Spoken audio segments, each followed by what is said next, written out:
क्या वाकई German dream उतना ही रंगीन है जितना ये दूर से नज़र आता है? Germany on the other hand मशहूर है इस बात के लिए कि यहाँ पे नोटिस पीरियड सर्व करना होता है। उस कंपनीज आपको निकाल नहीं सकती। बहुत ज़्यादा जॉब सिक्योरिटी है। आई वुड नॉट से कि जॉब सिक्योरिटी है, लेकिन आपको नोटिस पीरियड जो है वो मिलता ही मिलता है। मुझे भी नोटिस पीरियड मिला ही मिला था, लेकिन उनका फर्स्ट लैब मेजर एक्सपीरियंस था। आज के दौर में डिग्री की उतनी ही इम्पोर्टेंस है जितनी आज से पहले थी। डिग्री का जो इम्पोर्टेंस है वो मेरे हिसाब से इन आईटी कुछ सब डोमेन्स आईटी के अंदर होती हैं। फॉर एग्जांपल अगर आपकी होगी चीफ मशीन लर्निंग इंजीनियर की पोजीशन होगी, उनमें आपको डिग्री आई वुड से रिक्वायर्ड होगी। अगर आपकी मैथमेटिक्स उतनी स्ट्रॉन्ग नहीं है और आप बस इंटरनेट से चीज़ें पढ़ लेते हो, तो वहाँ पे आपको डिग्री रिक्वायर्ड होगी।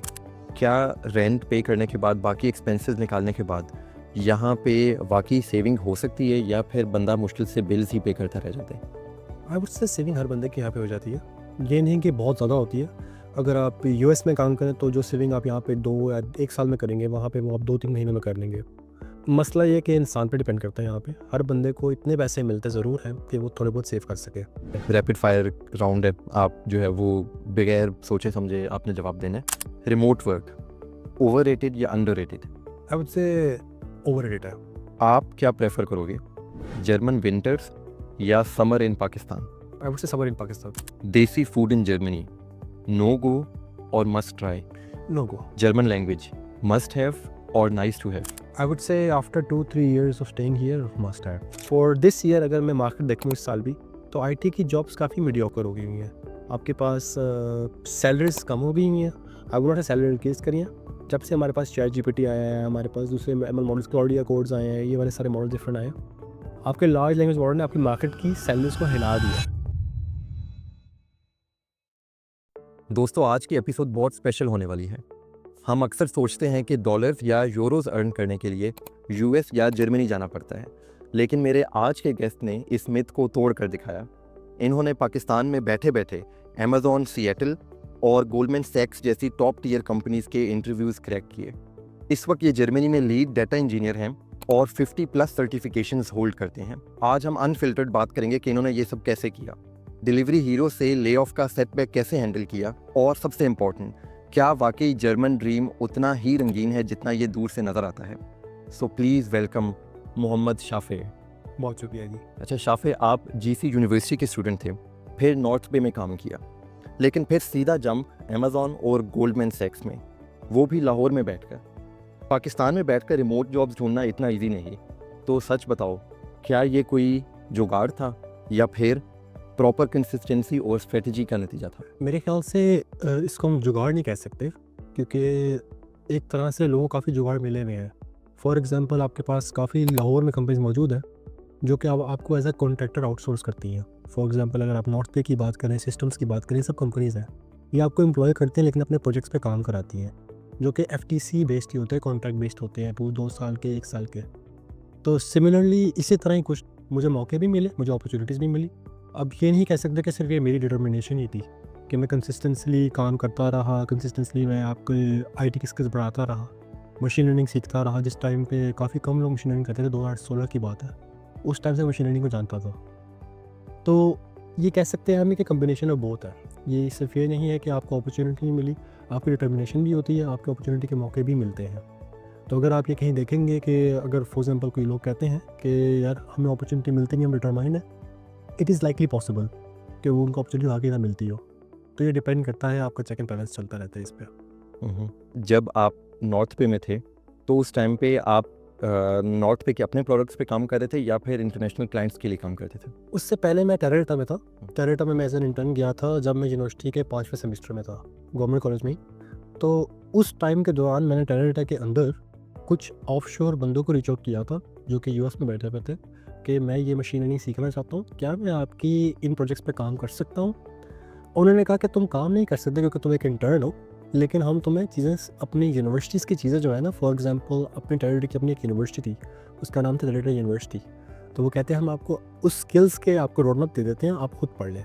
उसके बाद जब आप फुल टाइम एम्प्लॉय होते हैं फिर आप कर लेंगे इस प्रोजेक्ट पे काम। ठीक है, आप टेरा डेटा में काम कर रहे थे, फिर आपने नॉर्थ पे में किया, लेकिन उसके बाद ऐसा क्या हुआ कि आपने अमेज़न के लिए अप्लाई करना शुरू किया? कैसा इंटरव्यू प्रोसेस था, कैसे जॉब सर्च की? आई वुड से नॉर्थ पे जो था, पहली बात तो ये कि पाकिस्तान में one of the most leading cloud company जो थी वो नॉर्थ पे ही थी। आपके पास काफ़ी कंपनी मौजूद है, नेटसोल है, सिस्टम है, लेकिन इनके क्लाउड कॉन्सेप्ट इतने अच्छे नहीं थे। उस टाइम मेरे पास क्लाउड क्लाइंट्स भी इतने ज़्यादा नहीं थे। इनके पास ऑलरेडी वेब का काम होता था, डॉट नेट काम होता था। लेकिन North was one of the first companies जिसने अमेज़न क्लाउड इंट्रोड्यूस पाकिस्तान में कराया था। और इसमें कोई शक नहीं कि they produce a top tier talent. उनके पास अगर 500 बंदा भी होता तो सब अमेज़न एक्सपर्ट होते थे। कुछ लोग डेवऑप्स में, कुछ लोग डेटा में। हाँ, हुआ कुछ यूँ था कि जब कोविड का दौर आया था, जब कोविड का समय आया था मार्च 2020 में, तो उसके अंदर ये हुआ था कि काफ़ी लोगों को इन्होंने ले ऑफ कर दिया था। मेजॉरिटी ऑफ लोगों को इन्होंने ले ऑफ कर दिया था और उन्होंने मोस्टली लोगों की सैलरी 70% कर दी थी। जो इनके बहुत अच्छे कैंडिडेट्स थे, फॉर एग्जांपल एक बंदा लीड कर रहा है या एक बंदा बहुत अच्छा प्रोजेक्ट पे काम करता है, इन्होंने अपनी वर्क फोर्स को अराउंड 60% उड़ा दिया था। और जो 40% बची थी, उनको ये कहा था कि आप हमारे लॉयल बंदे हैं, we will keep you and we will give you bonus and ETCs. उस टाइम मैंने रियलाइज़ किया कि जो कंपनीज़ होती हैं ना, ये वर्थ इट नहीं है इतना कि आप इतने कम पैसों पे आप किसी मुल्क में काम करो जहाँ पे आप अपनी पूरी जान लगा दो, मॉर्निंग्स लगा दो, नाइट ना रातें लगा दो, सुबह करो काम, रात को काम करो। जब आपको कहीं ऑन कॉल पे हो तो आप ऑन कॉल में जाओ। तो इट्स नॉट वर्थ इट। कि अगर आपको यही होना है कि एकदम से आपको कोई ड्यूरेशन आनी है और आपको कहना है भाई बाय बाय, अल्लाह हाफ़िज़, आप चले जाओ घर अपने, और ना आपका कोई नोटिस पीरियड है, ना कोई सेवरेंस पैकेज है, कुछ भी नहीं है। बस आपको 2 वीक्स का देंगे और कहेंगे आपको महीने की सैलरी मिलेगी और अल्लाह हाफ़िज़, सिंपली। तो उस टाइम मैंने रियलाइज़ किया था कि यार पाकिस्तानी कंपनीज़ में काम करने से बेहतर है, अगर आपने काम करना भी है तो कुछ अच्छे पैसों पे काम करो। अगर आपको कब निकालते भी हैं तो आपके पास कुछ बैकअप हो। तो ये मेरा ओपिनियन है। ठीक है, चलें, ये तो हो गई वजह कि किस वजह से आपने स्टार्ट किया। प्रोसेस क्या था कि जॉब सर्च कैसे की और इंटरव्यू प्रोसेस क्या हुआ? अमेज़न का मैं कुछ कहूँगा कि अगर नॉर्थ पे और ये कंपनीज़ होती हैं पाकिस्तानी होती हैं तो इनकी ऑलरेडी 3 इंटरव्यूज़ ही होते हैं। ये तो हर बंदे को पता होगा कि एचआर के बाद सीधा वो टेक्निकल इंटरव्यू करते हैं और टेक्निकल इंटरव्यू में वो 3 बंदे बैठ के सवाल कर लेंगे, फिर डायरेक्ट में आपको ऑफिस में ऑफर आ जाएगी। अमेज़न का कुछ मुख्तलिफ था, क्योंकि अमेज़न का मैंने 4 बार अराउंड 4 टाइम्स मैंने एसडी के लिए ट्राई किया था। पहली 2 बार मैं टेक्निकल राउंड में उड़ा था और जो बाकी 2 बार थे मैं लास्ट राउंड तक कंप्लीट किया था, मुझे ऑफर नहीं आई थी। तो इनके टोटल प्रोसेस क्या होता है कि उनके अराउंड 8 इंटरव्यूज़ होते हैं, जिसमें आपके पहले 3 जो होते हैं वो एक सेपरेट स्टेज होती है, वो इनिशियल स्टेज होती है। पहले आपका सिंपल एचआर रिक्रूटर कॉल होती है। दूसरी जो होती है वो आपका simple online lead coding test होता है कि आप ये टेस्ट सॉल्व कर दें। अब इसमें भी ऑप्शंस होती हैं कि आप पोजीशन के ऊपर डिपेंड करता है, या तो आप ऑफलाइन कोड करें लीड कोड पर, आप रियल टाइम लीड कोड करेंगे बंदे के साथ, या आप एक ही करें। तो टोटल 7 to 8 इंटरव्यूज़ होते ही होते हैं। उसके बाद आपका कम्बिनेशन ऑफ 5 इंटरव्यूज़ की होती है। 5 इंटरव्यूज़ कंसेक्टिव आप देते हो एक दिन में बैठ के। उसका कुछ फ़ायदा ये भी होता है कि अगर आप पाकिस्तान से दे रहे हो तो उसमें एक मसला होता है कि आपको वो रिलोकेशन स्पॉन्सर नहीं करते। क्या अदरवाइज़ अगर आप किसी ऐसे मुल्क में, फॉर एग्जांपल अगर आप जर्मनी या यूएस में ऑलरेडी हो, तो they will ask you to come to the office, they will pay for you for all the money and all the trips. मेरा कुछ इस तरह हुआ था कि जब मुझे ये वाली ऑफ़र नहीं आई थी 4th टाइम के बाद, जब मैंने चौथी बार किया इंटरव्यू पूरा, मैं एंड तक गया, कुछ नहीं हुआ, तो मुझे किस्मती से एक कंपनी ने रीच आउट किया, उसका नाम था मकीन। मकीन बेसिकली समथिंग सिमिलर कॉन्सेप्ट पे काम करती थी कंसल्टेंसी की, जैसे कि आपका सिस्टम्स होते हैं, नेट्स होते हैं, वैसे कंपनी थी मकीन। इन्होंने मुझे रीच आउट किया कि यार हम चाहते हैं कि हम आपके से कर दें, लेकिन हम आपके इंटरव्यूज़ उतने ही लेंगे। मतलब कि अगर आपके 8 इंटरव्यूज़ होते हैं, हम आपके 5 इंटरव्यूज़ कराएँगे अमेज़न के साथ, लेकिन आप हमारे थ्रू काम करोगे। मैंने कहा most welcome, because I am already prepared, मैं ट्राई कर लेता हूँ। तो उन्होंने मुझे विदिन 4-5 दिन मेरे इंटरव्यूज़ हुए थे और मुझे उन्होंने रख लिया था फिर। लेकिन मैं गया था as a data engineer simple, उसमें कोई वो नहीं था कि मैं सीनियर था या कुछ और था। जब मैं उधर जॉइन कर ली, उसके बाद जो मेरा मैनेजर था, मैंने उससे बात करी कि यार can you directly pay me out? तो उसने कहा ठीक है, लेकिन तुम्हें फिर इंटरव्यूज़ एक और प्रोसेस फ़ॉलो करना पड़ेगा। फिर मैंने इस तरह एफटी का प्रोसेस फ़ॉलो किया था। ठीक है, और अगर मैं सही समझूँ तो ये आपका 3rd अटेम्प्ट थी अमेज़न? 4th अटेम्प्ट थी। 4th अटेम्प्ट थी, ठीक है। यानी कि अगर आप एक बार रह जाते हैं, दूसरी बार रह जाते हैं, तो कीप ऑन ट्राइंग। अमेज़न में आपने जॉब स्टार्ट की, वहाँ पे आपने तकरीबन जो है वो 1.5 साल जॉब की है। मुझे लगता है कि काफ़ी सारे लोग जो सोचते हैं कि अगर आपका गूगल, अमेज़न, माइक्रोसॉफ्ट इनमें से किसी कंपनी में हो गया, तो लोग इसको जो है वो एक लाइफ टाइम अपॉर्चुनिटी लेके चलते हैं, 8 साल 10 साल जॉब करते हैं। आपने 1.5 साल बाद जॉब छोड़ दी, ऐसा क्यों? मेरे हिसाब से जो मेन वजह थी कि जब हम पाकिस्तान से आते हैं ना, हमारे दिमाग में वर्क लाइफ बैलेंस का कॉन्सेप्ट होता ही नहीं है। हमें जब चाहे हमें मज़दूरों की तरह लगा दो कि अभी इस टाइम पे काम कर लो, इस टाइम पे काम कर लो। यही कुछ कॉन्सेप्ट अमेज़न में भी था। अमेज़न आप ये नहीं कह सकते कि आपकी कोई सब टीम में था, लेकिन मेजॉरिटी और अमेज़न टीम में कॉन्सेप्ट होता है कि उनका पिप कल्चर बड़ा स्ट्रॉन्ग होता है कि आप हर टाइम काम करते रहो, नहीं तो आपकी परफॉर्मेंस इम्पैक्ट होगी। मुझे इस चीज़ से थोड़ा मसला था। इवन तो यूएस की पे स्केल हमारी जर्मनी के पे स्केल से 5-6 टाइम ज़्यादा है। बहुत ज़्यादा पे स्केल था उसका। लेकिन ये मेरा मेन फैक्टर था कि मैं वर्क लाइफ में क्यों ख़राब करूँ। शाम को अगर मैंने कहीं बाहर जाना तो मैं जा सकता हूँ आराम से। अगर मैंने ऑफ लेना मैं ऑफ ले लूँ। और दूसरा मेन चीज़ था कि मैं यूएस में काम करता था, तो मेरी सिक लीव्स भी यूएस वाली होती थी।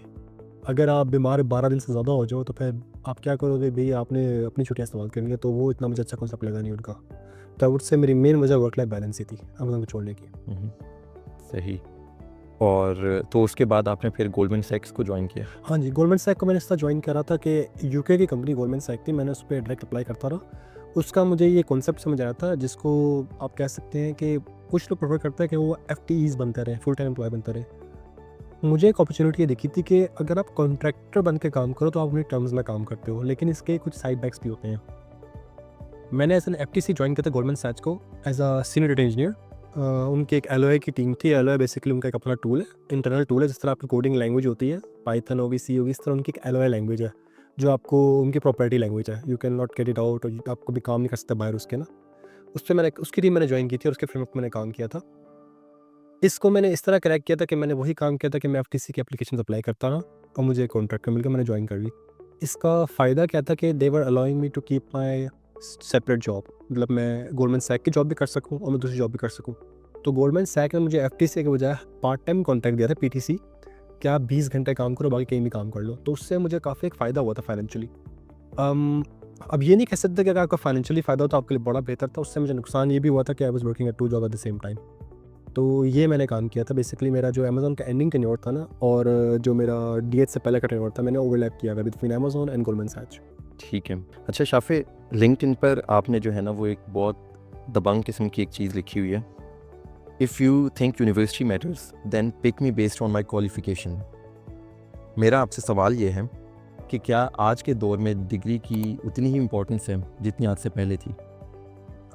डिग्री का जो इम्पोर्टेंस है वो मेरे हिसाब से इन आईटी कुछ सब डोमेन्स आईटी के अंदर होती हैं। फॉर एग्जांपल अगर आपकी होगी चीफ मशीन लर्निंग इंजीनियर की पोजीशन होगी, उनमें आपको डिग्री आई वुड से रिक्वायर्ड होगी। अगर आपकी मैथमेटिक्स उतनी स्ट्रॉन्ग नहीं है और आप बस इंटरनेट से चीज़ें पढ़ लेते हो, तो वहाँ पे आपको डिग्री रिक्वायर्ड होगी।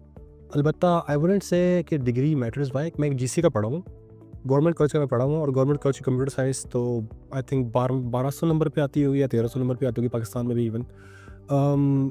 हमसे अच्छे काफ़ी फास्ट के लोग भी थे, नस्ट के भी थे, कॉमसेट के भी थे कुछ लोग, पीयूसीएटी भी काफ़ी अच्छे लोग हैं। तो पॉइंट ये है कि अगर मैं नॉर्मल से डिग्री करके यहाँ तक आ सकता हूँ तो व्हाई नॉट एनीबॉडी एल्स। तो degree doesn't matter I would से। और दूसरी बात ये है कि अगर आप, अभी हम जर्मनी में रहते हैं, अगर आप कंसीडर करें तो जर्मनी ने भी रिस्ट्रिक्शन ख़त्म कर दी है डिग्री वाली। अब आप इंटर की बेस में, कॉलेज के बेस में भी काम कर सकते हैं, although you have to be very very good. Degree does give you a boost, और वो जो बूस्ट देती है आपको, वो बस देती है कि अगर आपने लेट्स से हाईली स्किल्ड वीज़े पे आना है। अदरवाइज नॉर्मल वर्क वीज़े में आप वैसे भी आ सकते हो कॉलेज डिग्री के साथ। तो ये जो आप रिक्वायरमेंट ख़त्म होने की बात कर रहे हो कि जर्मनी में डिग्री की रिक्वायरमेंट ख़त्म हो गई है, ये वीज़े से रिलेटेड है या फिर कंपनीज़ में जॉब सर्च करने? कंपनीज़ में जॉब सर्च करने के लिए ठीक है। यूजुअली वीज़े में एम्बेसीज काफ़ी तंग भी करती हैं। ये होता ही है क्योंकि फॉर एग्जांपल एम्बेसीज, जैसे आपका जॉब सर्च वीज़ा होता है, वो आपको देंगे कि आप इतने पैसे हमें दिखाएं या इतनी स्टेटमेंट हमें दिखाएं, इतने ब्लॉक करें या फिर कोई स्पॉन्सर लेके आएँ। लेकिन यहाँ पे अगर आप पहुँच जाओ ना तो उसके बाद प्रोसेस काफ़ी आसान है। अब आई वुडंट से कि हर बंदा विजिट वीज़े पे आया फिर जाके शुरू करता है काम, लेकिन यहाँ पे प्रोसेस काफ़ी आसान है। बट एम्बेसीज हमारी पाकिस्तान की थोड़ा तंग करती हैं, and it's not about embassies, उनके एम्प्लॉयज़ तंग करते हैं, उनको इतने रूल्स पता नहीं होते। अच्छा, एक चीज़ मैं क्लियर कर दूं कि विजिट वीज़ा पे आके आप जॉब जो है वो डायरेक्ट स्टार्ट नहीं कर सकते। लेकिन आपकी सारी बात से मुझे जो अगर मैं कुछ नतीजा निकाल सकता हूँ तो वो ये है कि डिग्री जॉब सर्चिंग के लिए इम्पोर्टेंट नहीं है, लेकिन अगर आपने वीज़ा लेके जर्मनी आना है या किसी भी और मुल्क में, तो वहाँ पे शायद आपको डिग्री की ज़रूरत पड़ सकती बिकॉज उसको वो आपको थोड़ा बूस्ट भी दे सकता है। इसकी एक एग्जांपल ऐसी है कि अगर फॉर एग्जांपल किसी के पास डिग्री है, अब उसका मेरा एक और कॉन्सेप्ट है कि जीपीए डजंट मैटर, राइट? लेकिन जीपीए कुछ चीज़ों में आपको हेल्प कर देती है। फॉर एग्जांपल आपकी यूनिवर्सिटी की अपॉइंटमेंट, अगर आपने स्टडी वीज़ा अप्लाई किया, अगर आपकी 3 पॉइंट देगा तो वो आपको दे देंगे 3 मंथ्स में। अगर आपकी इससे कम है तो आपको देंगे साल बाद। तो ये अप एंड डाउन होता रहता है, लेकिन इसका आपसे पर्सनली कोई लिंक नहीं है। ये उनकी एक फेल्ड सिस्टम है। मैं फेल्ड सिस्टम इसलिए कहूँगा कि उन्होंने बस अपना क्राइटेरिया रखा हुआ है कि जो पढ़ाई करना चाहते हैं वो टॉप टियर बच्चे हों, जो कि it's kind of logical as well. क्योंकि अगर कोई बंदा पीएचडी करने आ रहा है तो वो अगर अच्छा, बहुत ज़्यादा थ्योरेटिकल अच्छा है, तो वो थ्योरेटिकल काम पे काम ही करता रहेगा। वी कैन नॉट से कि वो प्रैक्टिकल में अच्छा होगा, लेकिन बस ये है, दुनिया में ऐसा ही है। जीसीयू के बाद आपने कंकॉर्डिया यूनिवर्सिटी से मास्टर स्टार्ट किया। आपका अच्छा खासा सक्सेसफुल करियर चल रहा था, तो और डिग्री आपने खुद कहा कि इतनी इम्पोर्टेंट नहीं है जॉब के लिए, तो मास्टर्स फिर क्यों? मास्टर्स मैंने बेसिकली किया था, मुझे बड़ा शौक था कि मैं ना सीनियर या स्टाफ मशीन लर्निंग इंजीनियर बनूँ। अब मशीन लर्निंग इंजीनियर जो होते हैं हमारे, चाहे वो जर्मनी में हो या कहीं हो या पाकिस्तान में हो, उनका जो थ्योरेटिकली उनको लगता है वो काम ये होता है कि हमारे पास ऑलरेडी फ्रेमवर्क्स बने हुए हैं, हम उसको कॉल करेंगे, अपने मॉडल्स बना लेंगे, अपने चैट जीपीटी की तरह के एलएलएम्स बना लेंगे और काम कर लेंगे। पर ऐसा नहीं है, आपको इन जॉब्स के लिए आपके लिए मास्टर्स मस्ट रिक्वायर्ड है। सीनियर तक इट्स फाइन, लेकिन ऊपर आपको मास्टर्स मस्ट रिक्वायर्ड है। ऑल्दो मास्टर आपको तब रिक्वायर्ड नहीं अगर आप किसी कंपनी में 8-9 साल से काम कर रहे हैं। मशीन लर्निंग भी जो कि काफ़ी मुश्किल है, क्योंकि मशीन लर्निंग डोमेन इतनी पुरानी है भी नहीं, मतलब पुरानी तो है लेकिन ये पोजीशन इतनी पॉपुलर नहीं थी पहले जो सॉफ्टवेयर इंजीनियर थी। तो मैंने इसी के लिए ही कॉन्कोर्डिया में मास्टर्स में शुरू किया था। ऑल दैट मैं ड्रॉप आउट फ्रॉम कॉन्कोर्डिया। मैंने 3 मंथ्स पढ़ के छोड़ दी थी। और तो छोड़ी क्यों? छोड़ी मैंने इसलिए थी कि बेसिकली कॉन्कोर्डिया का जो मास्टर्स था वो मेरा ड्यूरिंग कोविड टाइम ही शुरू हुआ था, और रिमोट पढ़ के भी मुझे कोई इतना खास लग नहीं रहा था वो। I mean we can not say कि वो बिल्कुल ही बुरा था, वो पाकिस्तान से बहुत बेहतर था, लेकिन जो काम मैं वहाँ पे सीख रहा था या वो करने का कह रहे थे इन थ्योरेटिकल बुक्स में, जैसे फॉर एग्जांपल न्यूरल कंप्यूटिंग्स होगी, ये होगी, तो ये चीज़ें मुझे ऑलरेडी आती थी, तो मुझे कोई ज़्यादा इन्वेस्टमेंट लगी नहीं। और ऊपर से दूसरा इशू ये था मेरे लिए कि अगर मैं फाइनेंशियली यूएस या कैनेडियन यूनिवर्सिटीज़ को मैं अराउंड 40-50,000 यूरो दे दूँगा कि आप मुझे इतने डॉलर्स दे के मैं पढ़ूँगा, तो उससे बेहतर नहीं कि मैं खुद कर लूँ। तो ये मेरे लिए मेन ओपिनियन था। और थर्डली ये था कि जिस टाइम मैंने मास्टर्स शुरू किया था ये वाला, उस टाइम ना मशीन लर्निंग की काफ़ी हार्ड रिक्वायरमेंट थी कि आपके पास पीएचडी होनी चाहिए, मास्टर्स ही होना चाहिए। ये अब जाके इवन तो पीएचडी की रिक्वायरमेंट है, लेकिन मास्टर्स भी आ गया, वरना ये स्टार्टअप पीएचडी ही थी। तो ये मेरी फेवरेट डोमेन थी काइंड ऑफ।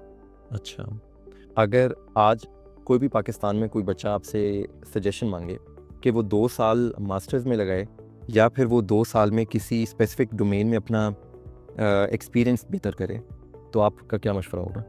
मेरा मशवरा ये होगा कि अगर वो बिल्कुल फ्रेश ग्रेजुएट है तो एटलीस्ट 2 से 3 साल, एटलीस्ट 3 इयर्स वो अपने करियर पे ही लगाए, और डोमेन जो है वो एक डोमेन ना रखे। उसकी एक मास्टर स्किल होनी चाहिए और एक सेकेंडरी स्किल होनी चाहिए। वो ये ना हो कि बिल्कुल ही टेम्प्रेरी स्किल हो secondary. For example let's say कुछ लोग जो होते हैं वो बैक एंड डेवलपर होते हैं, लेकिन उनकी सेकेंडरी स्किल क्लाउड भी होती है। फॉर एग्जांपल आई मीन ये सेकेंडरी स्किल नहीं, उसके बाद बैक एंड का भी स्टिल। मैं ये कहूँगा कि आपकी डोमेन बिल्कुल डिफरेंट दूसरी भी हो जिसमें बड़े तगड़े हो। फॉर एग्जांपल लेट्स से मेरी असल डोमेन मशीन लर्निंग थी पहले, अब मेरी डेटा इंजीनियरिंग है, लेकिन मुझे मशीन लर्निंग और डेटा इंजीनियरिंग की जो नॉलेज है वो ऑलमोस्ट इक्वल लेवल पे है। यानी कि मुझसे कोई बंदा डेटा इंजीनियरिंग की पाइपलाइन लिखवाएगा तो मैं उसको एज ए कंपैरेटिव बना सकता हूँ एज ए लीड लेवल पे। सिमिलरली मैं एमएल के काम भी लीड लेवल पे कर सकता हूँ। तो आपकी एक नहीं, आपकी 2 स्किल्स होनी चाहिए, और आप एटलीस्ट 3 साल का एक्सपीरियंस गेन करो, उसके बाद फिर आप एक्सप्लोर करो बाहर का। क्योंकि जो चीज़ें आप अगर अपने ग्राइंड करके सीखोगे ना मल्टीपल डोमेन में सेम लेवल की, वही आपको बाद में फ़ायदा देंगी। आई वुडंट से कि एक बंदा एक स्किल सीख ले बिल्कुल तो वो कामयाब नहीं होगा। वो कामयाब हो सकता है, लेकिन अगर आप रिसेंटली देखें कि इस साल नहीं पिछले साल से जो मसला है, जब से ChatGPT आया इसने काफ़ी काम आसान किया है, लेकिन आप ऑब्जर्व करेंगे कि वही बंदा कामयाब है जो इसको यूज़ करके मल्टीपल डोमेन इंप्लीमेंट कर ले, एक डोमेन नहीं, क्योंकि एक डोमेन का काम का फ़ायदा नहीं है। तो आई वुडंट से कि मल्टीपल डोमेन्स मैटर। तो बच्चे का एक्सपीरियंस मल्टीपल डोमेन्स में एटलीस्ट 3 साल हो ग्रेजुएशन के बाद। सही, लेकिन एक बच्चा जो कि अभी ग्रेजुएट करके निकले, उसके लिए जो है वो 2 डिफरेंट डोमेन्स में एक्सपीरियंस लेना भी थोड़ा सा मुश्किल काम हो सकता है। ये बात बिल्कुल ठीक है आपकी। हो सकता है, लेकिन मेरे लिए डेटा और एमएल इतनी मुश्किल नहीं थी। मैं भी ग्रेजुएट ही था फ्रेश, और जब मैं यूनिवर्सिटी के दौरान काम करता था मैंने काम सीखा असल में टेराडाटा से पहले फाइवर में काम करके सीखा था कि लोगों की असाइनमेंट्स कर तो आप वो $5 देंगे, आपको $10 देंगे। तो वहाँ पे असाइनमेंट से मैंने शुरू की, तो असाइनमेंट मुझे हमेशा आती थी मास्टर्स वालों की कि हमारे नेटवर्क बना दो, ये कर लो, वो कर लो। अब उस टाइम में ChatGPT था ही नहीं, आपके पास होता था स्टैक ओवरफ्लो और गूगल, और आप गूगल और स्टैक ओवरफ्लो के 100 पेज पढ़ लोगे लेकिन आपको आंसर नहीं मिलता था। तो आई वुड से कि उस तरह मैंने सीखा था, और ये करना पड़ता है हर बंदे को। अगर आप नहीं कर रहे तो अब इसका मतलब ये नहीं कि आप बिल्कुल कामयाब नहीं होगे, आप होगे, लेकिन आप जिस लेवल पे पहुंचना चाहते हो, मतलब ड्रीम है, उसको अचीव करने में अब तक तकलीफें होनी चाहिए, तो आपको डबल काम करना पड़ता है। ठीक है। 2022 में आपने बर्लिन में डिलीवरी हीरो जॉब स्टार्ट की, तो जर्मनी ही क्यों चूज़ किया? पहली कंडीशन ये work life balance. Work life balance मेरे लिए अमेज़न के काम करने के दौरान बड़ा इंपॉर्टेंट होता जा रहा था, क्योंकि जब मैं अमेज़न में काम करता था मैं रात को 9 बजे तक बैठा रहता, 12 बजे तक बैठा रहता। क्योंकि अगर आप ऑब्जर्व करें, मैं ये नहीं कह रहा कि पाकिस्तानी माइंड्स काफ़ी स्ट्रॉन्ग नहीं होते, हम लोग स्ट्रॉन्ग काफ़ी होते हैं, काफ़ी हमारे कोलीग्स गैदरिंग में पाकिस्तानी जो बच्चे हैं यूनिवर्सिटी के बड़े स्ट्रॉन्ग होते हैं। इशू ये होता है कि जब आपकी क्रीम का टाकरा आपके बाहर की क्रीम से होता है ना, तो ये बड़ा कंपेटिटिव होता है। ये लोग रियलाइज़ नहीं करते। फॉर एग्जांपल अगर मैं अमेज़न में काम कर रहा था, मेरे आधे बंदे चाइनीज़ होते थे, और चाइनीज़ कंपैरेटर जो होते हैं ना कोडर्स, वो मैं कहता हूँ कि they are elite class, Russian और चाइनीज़। इनके साथ काम करके मैंने सीखा भाई कि मुझे काम हर टाइम करना पड़ेगा, बिकॉज़ उनके 2-3 घंटे मेरे 5-5 घंटों के बराबर होते थे। दे वर टू फास्ट। और उनकी वजह ये नहीं थी कि वो बहुत तेज़ थे, उनकी वजह थी कि उन्होंने बहुत एफर्ट स्पेंड किया हुआ था उसके ऊपर। अगर मैं कंपेयर करूँ कि ऐसा क्यों था, मुझे ये वर्क लाइफ का मसला क्यों आता था, पहली बात तो ये कल्चर ही अमेज़न का ऐसा है जो कि आप नहीं चेंज कर सकते। दूसरी बात ये है कि आप यूज्ड टू नहीं होते। फॉर एग्जांपल अगर मैं यूनिवर्सिटी से कोडिंग करता आ रहा था, ये लोग 5वीं क्लास से कोडिंग करते आ रहे होते हैं। इसमें काफ़ी फ़र्क होता है क्योंकि ये लोग स्टार्ट से ही अपने करियर पिक कर लेते हैं कि मैंने 6th ग्रेड से मैंने ये बनना है, 7 से मैंने ये बनना है। तो ये काफ़ी एज देता है उनको। अब इसको कंपेयर करने के लिए आप उस कल्चर का पार्ट नहीं हो पाते। ऑल्दो मैं ये नहीं कहूँगा कि सारे ही ऐसे होते हैं, कुछ नल्ले भी होते हैं, हमारे में भी नल्ले होते हैं, उनमें भी नल्ले होते हैं, लेकिन मेजॉरिटी फैंग में अच्छे ही होते हैं, तगड़े होते हैं। ठीक है, लेकिन अमेज़न के बाद तो आप ऑलरेडी मूव हो चुके थे तुर्की, वहाँ पे आप गोल्डमैन सैक्स में कर रहे थे। हाँ जी। अगर मैं सोचूं, मुझे लगता है कि ये बिल्कुल एक ड्रीम लाइफ टाइप की है कि आप रिमोट जॉब कर रहे हो, बीचेस के ऊपर बैठ के तुर्की के आराम से काम करो। तुर्की एक मुल्क ऐसा भी है जो कि इतना महंगा भी नहीं है, वहाँ पे आप अगर आप डॉलर्स में अर्निंग करते हो तो आप एक अच्छी क्वालिटी ऑफ लाइफ गुजार सकते हो। तो उसके बाद फिर जर्मनी क्यों? तुर्की पहले मैं तुर्की का एड्रेस कर लूँ कि it was like an ideal place to be in. Expenses के लिहाज से काफ़ी चीप। आप वहाँ पर जाके, मैं ये पॉलिटिकल कमेंट करना चाहता कि आप नवाज शरीफ बन जाते हो, आपके पास इतना पैसा आता है, इतना पैसा आता है। इशू क्या थे, कुछ इश्यूज़ ये थे कि पहली बात ये लैंग्वेज के। जर्मनी में आके अगर आप जर्मन्स का मसला तो होता है ऑब्वियसली, लेकिन तुर्की में आपको English speaking even central location से भी नहीं मिलेंगे, आपको तुर्किश या रूसिश मिल जाएंगे। तो ये सबसे मेन फैक्टर था कि मुझे वहाँ बहुत मसला होता था। और दूसरी बात है, अगर आप अकेले हो तो ये लाइफ आपके लिए आसान है, लेकिन अगर आप मैरिड हों, आपके बच्चे हों, तो आपके लिए चीज़ें बड़ी मुश्किल हो जाती हैं इन मुल्कों में। एज़ कम्पेयर टू जर्मनी मेरे वालिद साहब एक बार आए हुए थे, तो वालिद साहब मेरे अक्सर कहते थे कि यार बेटा, अगर तुम्हें मौका मिले यूएस जर्मनी का, जर्मनी चूज़ करना। लेकिन मैंने जर्मनी चूज़ अपनी वर्क लाइफ के लिए किया था, तो काफ़ी ज़्यादा फैक्टर्स थे उसमें, लेकिन work life is one of the best जो जर्मनी की थी और है अभी। इवन तो आजकल के दौर में थोड़े से जर्मनी के मसले चल रहे हैं, लेकिन इतना भी बुरा नहीं है वर्क लाइफ बैलेंस। ठीक है, यानी कि आपको जर्मनी की नो हाउ ऑलरेडी थी, आपके वालिद साहब इधर रह चुके थे, जिसकी वजह से आपको ऑलरेडी आइडिया था कि जर्मनी जो है वो मेरे लिए एक अच्छी डेस्टिनेशन हो सकती है। इस तरह खैर नहीं था, बस ये था कि जो मेरे वालिद साहब जिस दौर में आए थे उस टाइम जर्मनी ना काफ़ी फ्रेंडली था, मतलब आप कह सकते हैं कि इमिग्रेंट्स फ्रेंडली था उस टाइम पे। 2010 से पहले की बात है। तो बाबा ने जो पिक्चर ड्रॉ की थी मेरे दिमाग में, वो ये था कि भाई everybody is very welcoming, greeting, जो कि कुछ है कुछ नहीं है। तो ये सारी मुझे बातें जब पता चली, तो इवन यूएस में भी ऐसा ही है। यूएस में ये नहीं कि सारा ही बिल्कुल बहुत ही फार राइट हैं, बड़े सेंट्रल भी हैं, लेफ्ट भी हैं। यहाँ पे भी कुछ ऐसा ही है, लेकिन जो मेन फैक्टर था मेरा वो ये था कि मैंने इंटरनेट पर सर्च किया था, काफ़ी कंपैरिजन की थी, और मुझे ये लगा था इवन तो यहाँ पे कॉस्ट ऑफ लिविंग काफ़ी हाई है, यहाँ की इंश्योरेंसेस सबसे महंगी हैं, यहाँ का टैक्स रेट सबसे ज़्यादा है, लेकिन still it's worth it for work life balance. ठीक है, चलें टैक्सेस और दूसरी चीज़ों की तरफ बाद में आते हैं। जब आपने जर्मनी डिसाइड कर लिया, जॉब कैसे सर्च की? जर्मनी की जॉब मैंने ऐसे करी थी कि जब मैं गोल्डमैन सैक्स का काम कर रहा था, मैंने एफटीसी के अराउंड 1.5 ईयर ट्राई कर लिए थे डिफरेंट कंपनीज़ में। अब एफटीसी का इशू होता था कि अगर आप सिक हो ना, आपको पे नहीं मिलती। एफटीज़ में पे मिलते हैं, अमेज़न में पे करता था, लेकिन जो गोल्डमैन सैक्स में पे नहीं करता था। तो मैंने ये सोचा कि यार क्यों ना कोई ऐसे मूव हो जाए जहाँ पे आपको वर्क लाइफ का मसला ही ना हो, और दूसरा ये हो कि अगर आप फॉर बीमार भी होते हो तो आपको कोई इतने बड़े रिस्क ना हो, आप आराम से बैठ सकते हो, अपनी रिकवरी कर सकते हो, और दूसरा ये हो कि आपका वर्क लाइफ हो, बच्चों के साथ टाइम स्पेंड कर लो, वाइफ के साथ टाइम स्पेंड कर लो। तो ये चीज़ मेरी मेन फैक्टर थी। जर्मनी में मैंने ऐसे जॉब ढूंढी थी कि मैं अगेन ऑनलाइन अप्लाई करता रहा। ऑनलाइन मैंने ज़ेलेंडो में किया था 2017 में, जब मैं नया ग्रेजुएट हुआ था। डीएच का मुझे पता ऐसे चला कि मैंने ज़ेलेंडो में दोबारा अप्लाई किया था 2021 में, जून 2021 में, जिस टाइम मैं गोल्डमैन सैक्स पे काम कर रहा था। सेम ही टाइम मैंने डीएच में अप्लाई किया था। मुझे पता चला कि ये दोनों कंपनीज काफ़ी हायरिंग कर रही हैं। अगर आप स्टॉक देखेंगे तो इनका स्टॉक तो अराउंड 120 यूरो पे गया हुआ था। आजकल तो इनके हालात 15 यूरो वाले हैं, लेकिन उस टाइम देवर पीक, क्योंकि कोविड के दौरान डिलीवरी फूड बहुत आगे गए थे। फूड पांडा स्केल आउट कर गया, तलाबा स्केल आउट कर गया, ये सब डीएच के पार्ट है। मैं इन पे अप्लाई करता रहा था, तो लकीली मुझे ज़ेलेंडो और डीएच दोनों की ऑफ़र आई थी, लेकिन डीएच की मुझे ऑफ़र अच्छी आई थी, तो मैंने वो एक्सेप्ट कर ली थी।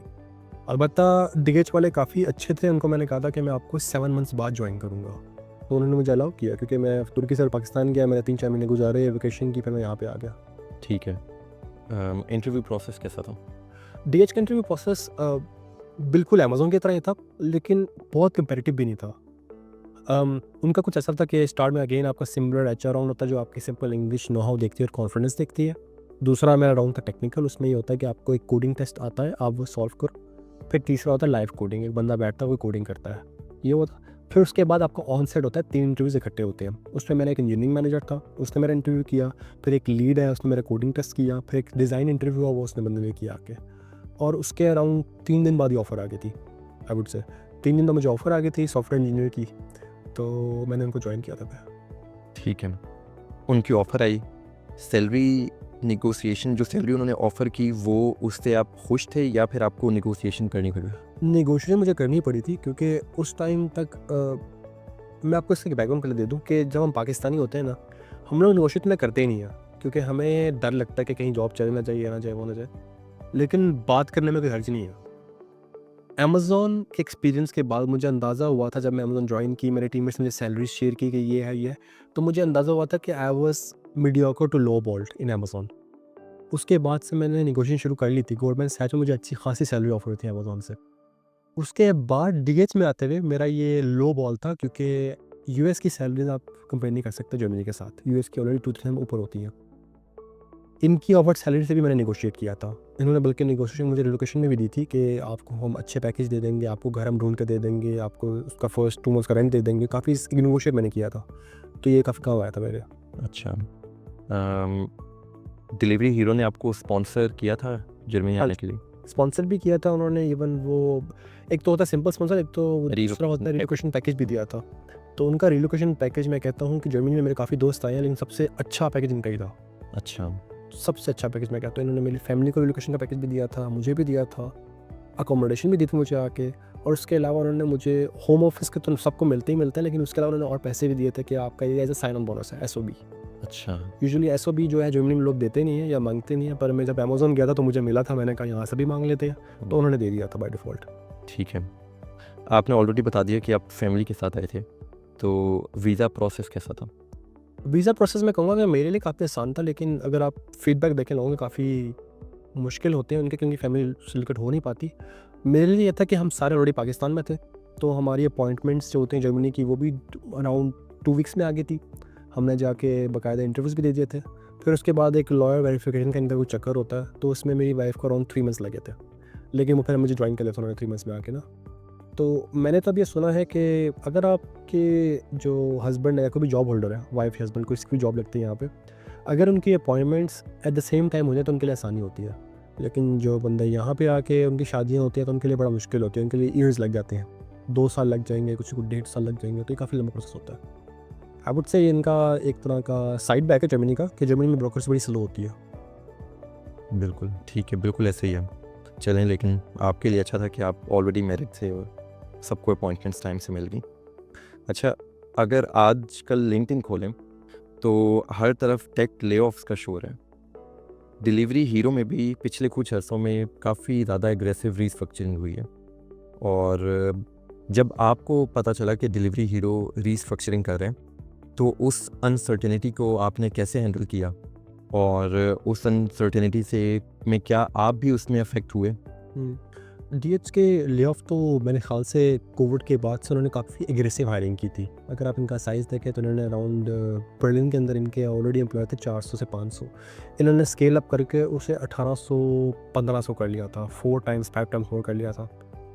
2024 के स्टार्ट में इन्होंने ले-ऑफ शुरू कर लिया थे, लेकिन वो साइलेंट ले-ऑफ्स थे। इनकी सबसे बड़ा जो ले-ऑफ स्ट्रक्चर कहते हैं, स्ट्रक्चर चेंज होता है, वो अराउंड हुआ था 2023 दिसंबर में। मैं भी हुआ था, मैं बस इफेक्ट हुआ था। इवन मैं नहीं, मेरा जो मैनेजर मुझे प्रमोशन कर रहा था, I was about to be promoted from senior to staff, जो बंदा मुझे प्रमोट कर रहा था वो भी ले ऑफ हुआ था। चले ठीक है, हम तो प्रमोट हो रहे थे, लेकिन जो उसका मैनेजर वो भी ले ऑफ हुआ था। हमारी एक पूरी ट्राइब होती है कि आपके जिस तरह आपकी फौजियों के बटालियन होती है, इस तरह की ट्राइब होती है। ट्राइब्स होती हैं कि डिफरेंट डोमेन में काम करते हैं, मार्केटिंग के, कॉमर्स के। हमारी पूरी 500 बंदों की ट्राई उड़ गई थी ले ऑफ के लिए। अच्छा। और अब ये नहीं कह सकते कि इन्होंने हैंडल कैसे किया, कोई इनका ना एक मेजर फर्स्ट ले ऑफ था जो प्रॉपर ले ऑफ था। इन्होंने हमें रात के 3 बजे मुझे मेल आती है, 2-3 मेल्स आते हैं कंसेक्टिव ना। अब मैं तो सोया हुआ था, मैं कहूँ फ़ोन बज रहा रात के टाइम में, खैरियत थी वो, हमने फ़ोन खोला तो उन्होंने हमें पर्सनल ईमेल में भेजा था कि हमने आपको ले ऑफ कर दिया, हमें आपकी कोई ज़रूरत नहीं है, तो ये आपका आखिरी दिन है, हम आपको ये पैकेज दे रहे हैं, दैट्स इट। और दूसरी मज़े की बात ये कि उसी एट 3 AM उन्होंने हमारे लैपटॉप्स कंप्यूटर के बंद कर दिया, ऑफिस का सब कुछ बंद कर दिया, which was quite uncertain right. तो ये मेरे साथ भी हुआ था। और जब ये किसी के साथ होता है, अब मैं यही नहीं कहूँगा कि मैं बड़ा जी फन खान था और मैंने बड़ा अच्छा हैंडल किया। जब आपके साथ ये होता है ना फॉर द फर्स्ट टाइम, आप बड़े शॉक होते हो। मेरे साथ ये ऑलरेडी एक बार हुआ था कंपनी में, जो मैं कभी नाम लेता नहीं उस कंपनी का, ना मैंने कभी मेंशन किया उसको। तो आप फॉर द फर्स्ट 2-3 डेज़ थोड़ा शॉक होते हो, क्योंकि आप देखते हो कि यार एक्सपेंसेस का क्या बनेगा। अगर मैं इसी टाइम पे यही काम मेरे साथ पाकिस्तान में होता तो मुझे कितनी मुश्किल होती। ठीक है, आपका अपना घर होगा, आपके वालिदैन होंगे, ये होगा वो होगा, लेकिन मैं स्टार्टिंग से इंडिपेंडेंट था। तो ये जो इंडिपेंडेंसी होती है ना, आपकी चैलेंज हो जाती है एकदम से। और अगर यही काम पाकिस्तान में था तो मेरे ख्याल से मैं इसको इतना अच्छा हैंडल ना कर पाता। यहाँ आपको बहुत सुकून था। इवन तो मैं ब्लू कार्ड में था, मेरे पास कोई स्टेटस था भी नहीं, परमानेंसी का भी नहीं था, पासपोर्ट भी नहीं था, कुछ भी नहीं था। लेकिन ये ज़रूर था कि इनके सेवरेंस पैकेज अच्छे होते हैं, जो कि आपको एटलीस्ट इतना टाइम दे देना कि आप नई जॉब ढूंढ सको। और अल्लाह ताला की करनी हुई कि मुझे जॉब 12 दिन में मिल गई थी, दूसरी वाली जिसमें भी काम करता हूँ। अच्छा, नाइस।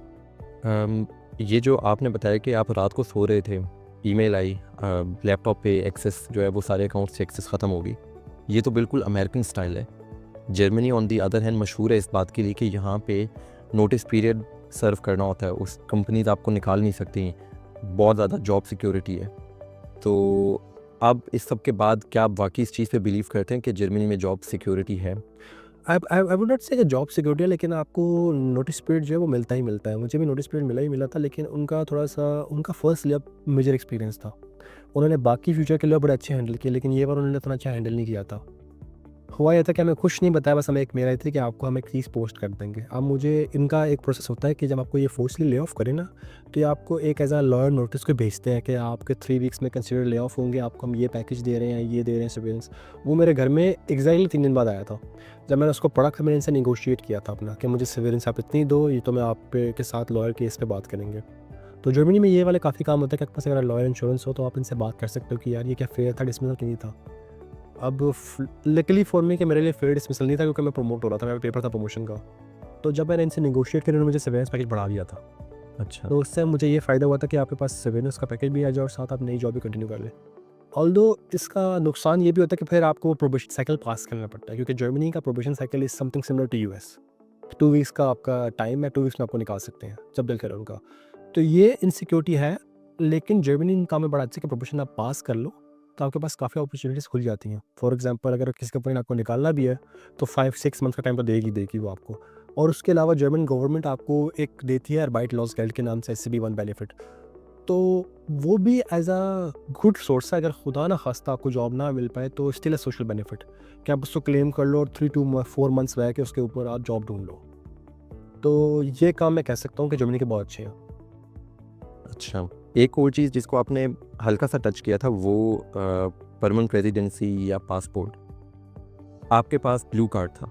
ब्लू कार्ड पे पहले तो आप व्यूअर्स को बता दें कि अगर जॉब चली जाए तो जर्मनी में रूल क्या है, कब तक आपको नई जॉब सर्च करनी पड़ती है और आपके ऊपर इसका क्या क्या प्रेशर था?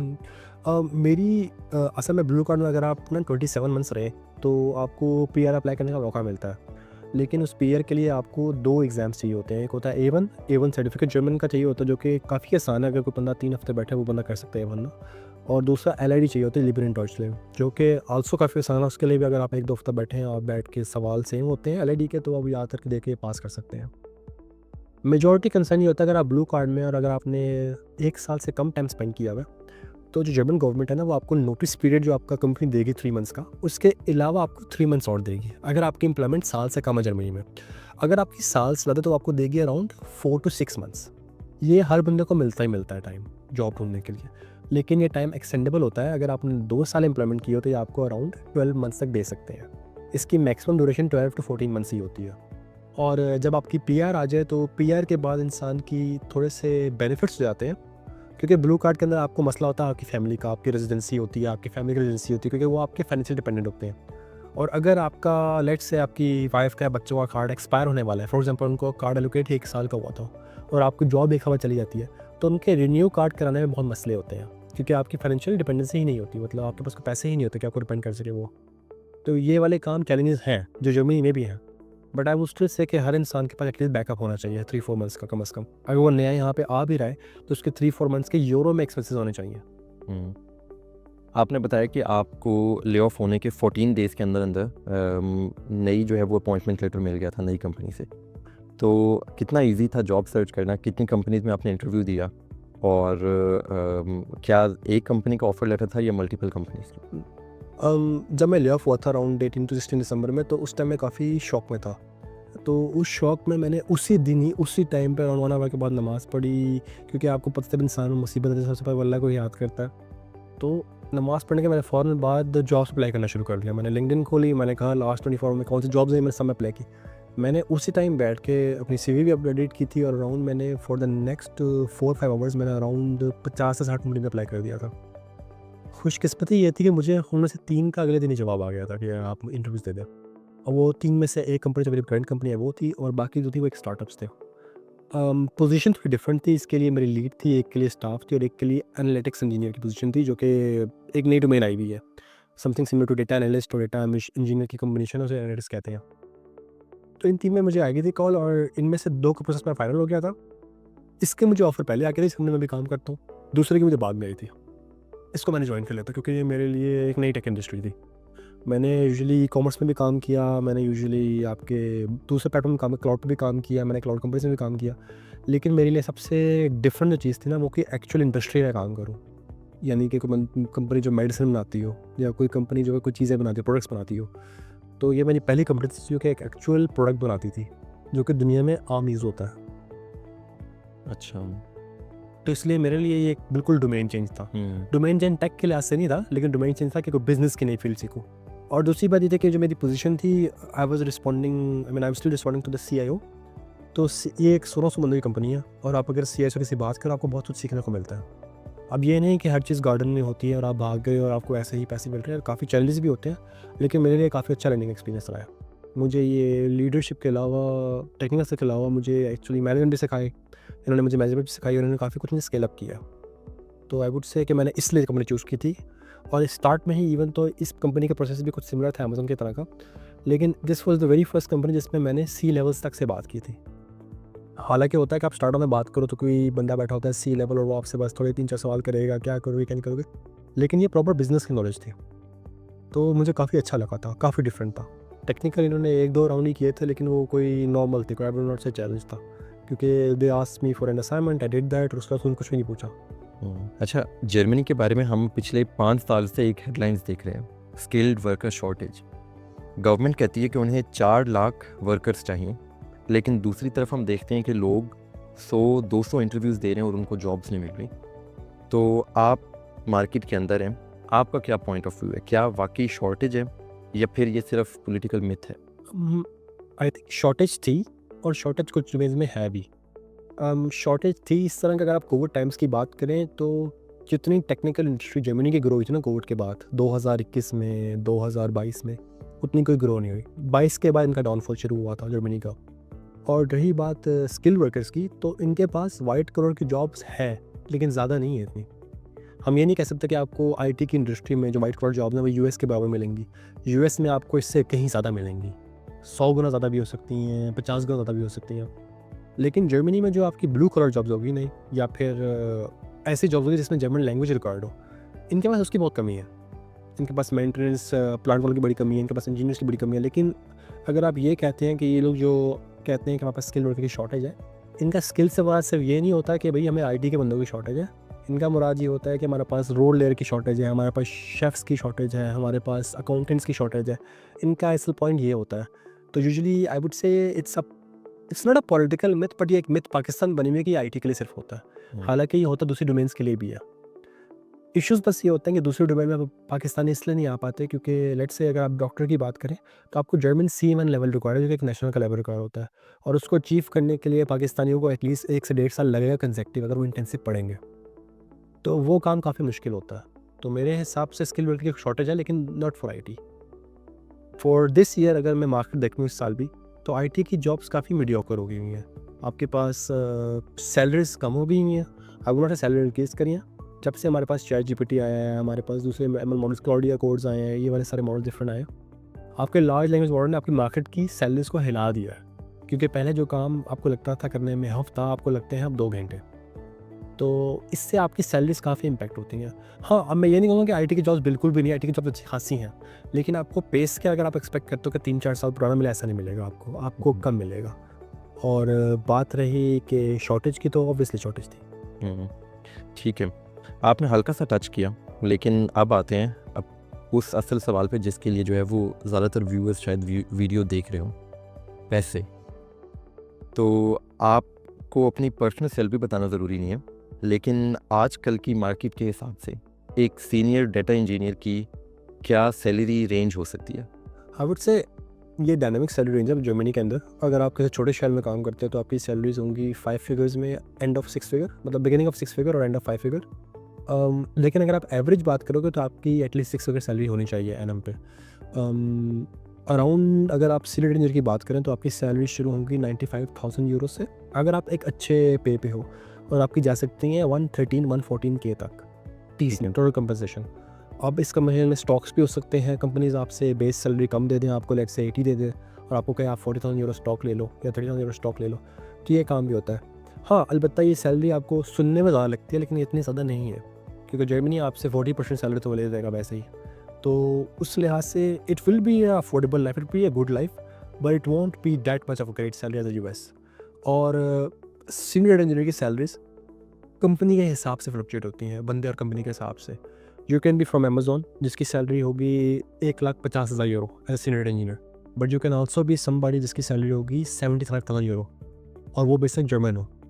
इट्स ऑल्सो पॉसिबल, किसी की बैकग्राउंड कंपनीज ना हो, किसी की हो, तो ये काम हो सकते हैं, लेकिन सैलरी रेंज इनकी फिक्स नहीं होती। अच्छा, सैलरी का आपने बताया। टैक्सेस की अगर हम बात करें तो जर्मनी के बारे में यही सुना जाता है कि one of the most tax paying countries है। अब 40% से ज़्यादा टैक्स भी डिडक्ट होता है कुछ लोगों का, तो क्या ये सच है? मेरे ख्याल से सच है ये, क्योंकि अगर आप ऑब्जर्व करें इनके तो टैक्स ख़त्म ही नहीं होते। मतलब कुछ लोग होते हैं कहते हैं कि भाई आपके 40% है, 35% है, लेकिन इन्होंने अब रिसेंटली कुछ और टैक्स फॉर्म इंट्रोड्यूस करा दिया कि अगर आप इंश्योरेंस के इतने परसेंट दे रहे हो, आपने 2% ऊपर देने हैं, तो उस तरह आई वुड से कि आप काफ़ी ज़्यादा टैक्स देते हैं। ये और Denmark is one of the countries जो कि बहुत ज़्यादा टैक्स देते हैं।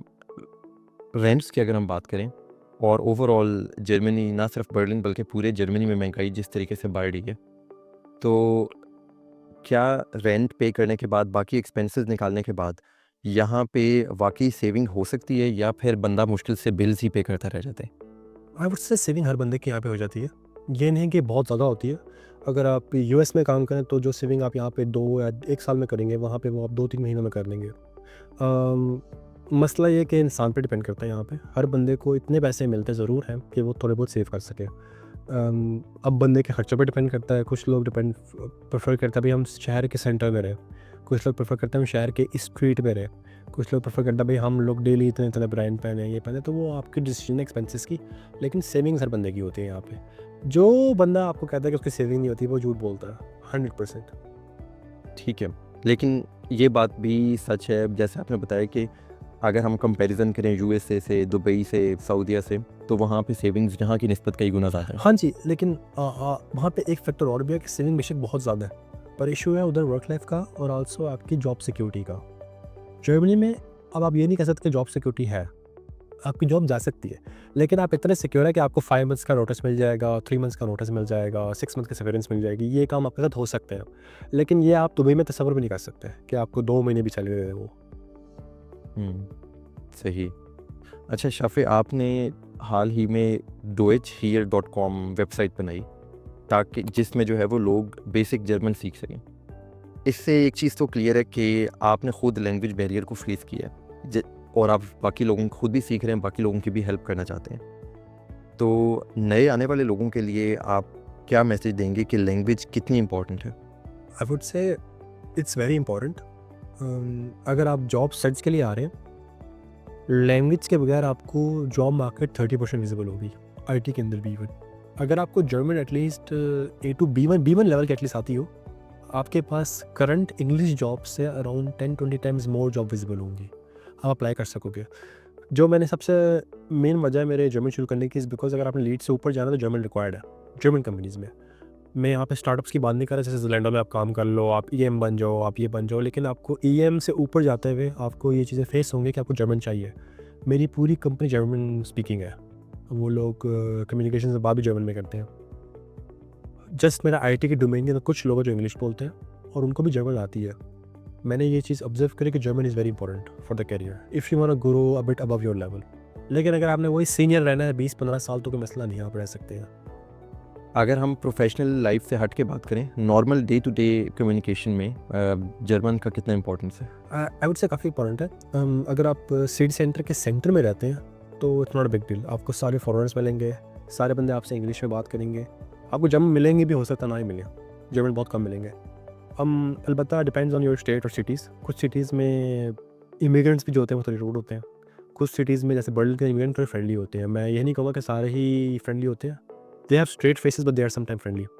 तो डे टू डे लाइफ में जर्मन इतनी रिक्वायर नहीं है मेन सिटीज़ में, लेकिन अगर आप आउटस्कर्ट्स में आ जाए तो आपको ज़रूरत पड़ सकती है, क्योंकि अगर आप किसी सुपरमार्केट भी जाओगे तो आपका जो कीपर होगा लेट्स से, वो लाजमी है कि वो इंटरनेशनल हो, क्योंकि इंटरनेशनल लोग सेंटर में रहना पसंद करते हैं। They want to work in centre they because it's very close and they can find more jobs. लेकिन आउटस्कर्ट्स में आपको बहुत मुश्किल होगी। आप जाओगे, आपको कभी मैंने ये लेना है, वो कहेगा क्या बोल रहे हो, मैंने ये लेना, वो कहेगा भाई जर्मन में बात करो। तो अगर उसको इंग्लिश आती भी है, वो कहेगा भाई तुम जर्मन में बात करो, क्योंकि हालांकि इनको इंग्लिश आती होगी लेकिन they will not be that good और दे फील इंसल्टेड अगर वो इंग्लिश बोले। They will prefer to speak in German. ठीक है। और ऑफिसेज में डिफरेंट, जैसे बैंक में चले गए, बुर्गराम, किसी भी जर्मन ऑफिस में गए, आई वुड से बर्गराइम वगैरह जो होते हैं उसके अंदर इश्यूज़ हैं, क्योंकि वो लोग जर्मन लैंग्वेज ही है। वो आपको इंग्लिश में गाइड तो कर देंगे लेकिन वो बात जर्मन नहीं करेंगे, वो आपको इंग्लिश में बता के जर्मन भी रिपीट करेंगे, क्योंकि by law they have to speak German, they don't need to speak other languages. हाँ, ये है कि वो आपको सपोर्ट जरूर कर देंगे अदर लैंग्वेजेस पे। अच्छा। और बैंक्स वगैरह में? बैंक्स में मेरे लिए तो जो मेरा बैंक एलोकेट किया था, जब डीएच से मैं आया था डीएच में, तो उन्होंने बाय डिफॉल्ट उनका एक बैंकिंग कॉन्ट्रैक्ट था, तो मुझे उन्होंने एक बंदी असाइन की थी, मुझे इंग्लिश बोलती है, तो what ever issues I have I will just ask her and she is my account manager. ठीक है। यानी कि एक नए आने वाले बंदे के लिए बर्लिन के अंदर इंग्लिश में सरवाइव करना जो है वो कोई मुश्किल नहीं है। मुश्किल नहीं है। हलाल फूड जो है वो अक्सर हमारा एक इशू रहता है, तो बर्लिन में हलाल फूड के ऑप्शंस जो हैं वो अवेलेबल हैं? आई वुड से काफ़ी ज़्यादा है हलाल फूड के ऑप्शंस। मैं कहता हूँ कि सबसे ज़्यादा मौजूद है बर्लिन के अंदर। लेकिन आपको टेस्ट इतना अच्छा मिलेगा नहीं। फॉर एग्जांपल अगर आप अपनी कुजीन्स ट्राई करोगे तो आपको वो टेस्ट नहीं मिलेगा जो पाकिस्तान में था ऑब्वियसली, लेकिन थोड़ा बहुत करीब मिल जाएगा। ठीक है। हमारे लिए इसके अलावा फैमिली काफ़ी इंपॉर्टेंट होती है, तो अगर हमने पेरेंट्स को विज़िट पर बुलवाना हो अपने साथ कुछ अर्सा रहने के लिए, बल्कि दोनों चीज़ों के आप जवाब दे दें कि क्या हम पेरेंट्स को अपने साथ परमानेंट बुलवा सकते हैं और या फिर सिर्फ टेम्परेरी ही बुलवा सकते हैं, और अगर सिर्फ टेम्परेरी है या परमानेंट भी तो उनका प्रोसेस कैसा है? आई वुड से दोनों ऑप्शन अवेलेबल है, टेम्परेरी भी परमानेंट भी।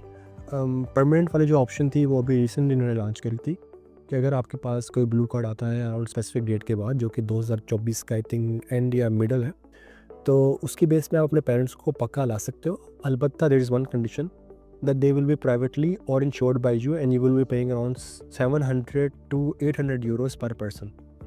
So this is the condition for the parents. तो even तो एक ऑप्शन मौजूद है, लेकिन ये ऑप्शन एक्सट्रीमली एक्सपेंसिव और वेरी रिस्की है।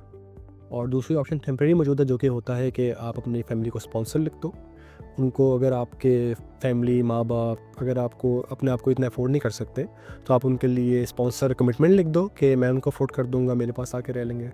तो उसकी बेस में वो शॉर्ट टर्म वीज़ा या अराउंड मैक्सिमम 1 ईयर का वीज़ा ले सकते हैं। वो जो वीज़ा होता है वो स्पेसिफिकली ये होता है, उससे भी काफ़ी इशूज़ हैं। बेशक वीज़ा तो आपको मिल जाएगा, लेकिन उसके अपॉइंटमेंट टाइम ही 1 साल से ज़्यादा होते हैं। जब मैंने रिसेंटली अपने पेरेंट्स को बुलाया था तो मुझे 1 ईयर और ऑलमोस्ट 12 मंथ्स लगे थे, एग्जैक्टली 12 मंथ्स लगे थे। लेकिन कुछ मेरे फ्रेंड्स उनको 14 मंथ्स भी लगे हैं, कुछ को 15 भी लगे हैं। तो ये वाली काफ़ी अनसर्टेनिटी है। और सेकंड बात ये कि अगर वो आपके पास आएंगे भी तो वो मैक्सिमम 3 मंथ्स रह पाएंगे।